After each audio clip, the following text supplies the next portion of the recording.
In this video, I'm going to teach you how to convert between unit rates. First example, you have 36 feet per second. You want to convert this into miles per hour. Before you proceed to your conversion, you need to know relationship between the feet and the mile, as you can see up here, and second and hour, as you can see here.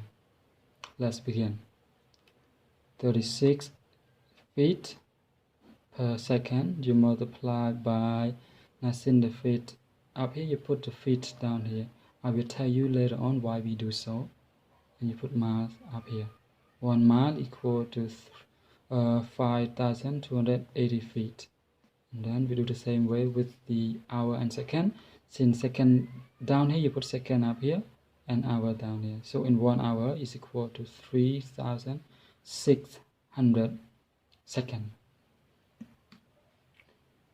Now we do this opposite way because we can simplify it by cross simplify.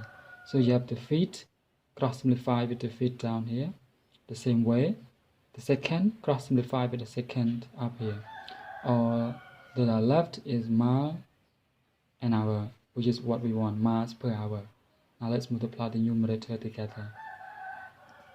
You have 36 multiplied by 3,600. This you will have 129,600 miles over this number together, multiply 5,280 multiplied by 1, you will have 5,280 hour. But we need miles per hour within 1 hour, so you divide this number up here, divide by 5,280 hour. Divide this one for you. So you have approximately, if you round this to the nearest 100, you have 24.55 miles per hour. So our answer, 24.55 miles per hour.